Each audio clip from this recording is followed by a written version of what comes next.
guys? Welcome back to the channel. Oh, I forgot my mic. Alright, let's start on verse 1. You know it's the Roman series. Let everyone be subject to the governing authorities, for there is no authority except that which God has established. The authorities that exist have been established by God. Consequently, whoever rebels against the authority is rebelling against what God has instituted. And those who do so will bring judgment on themselves, for rulers hold no terror for those who do right, but for those who do wrong. Do you want to be free from the fear of the one in authority? Then do what is right, and you will be commended.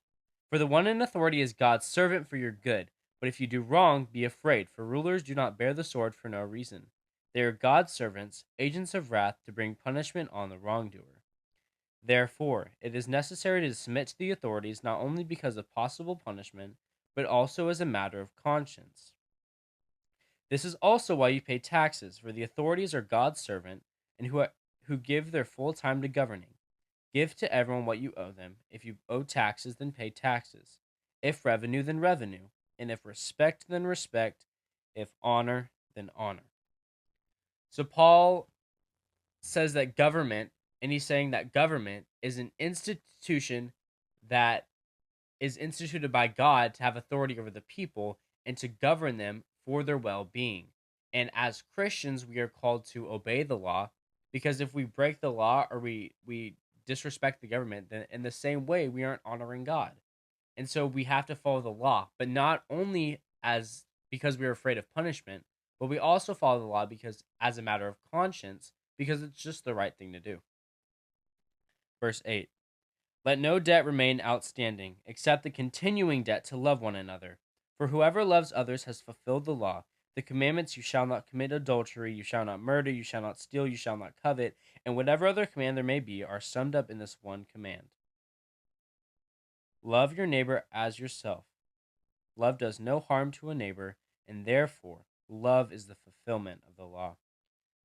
This echoes what Jesus says in Mark chapter 12 when he says the most important commandment is to love the Lord your God with all your heart, soul, mind, and strength. And the second most important commandment is to love your neighbor as yourself.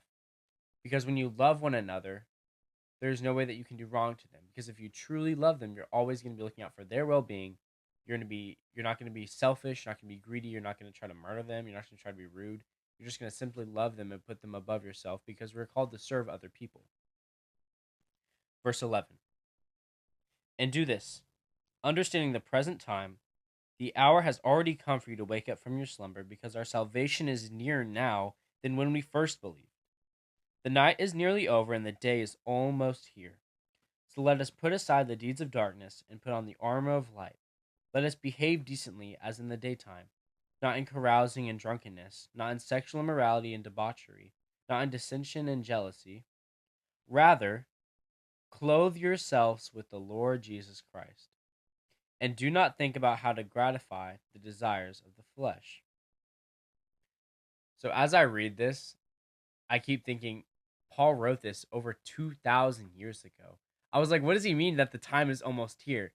He's saying that we need to live as if Jesus is coming back tonight, because we do not know.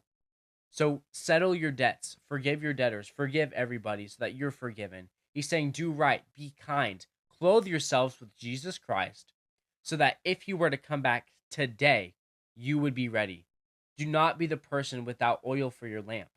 Be ready, stay alert, because he can come back at any time, and if you're not ready, you're cooked. I hope you guys enjoy this episode. Tomorrow we're reading chapter 14. It's going to be really great. You guys have a blessed day.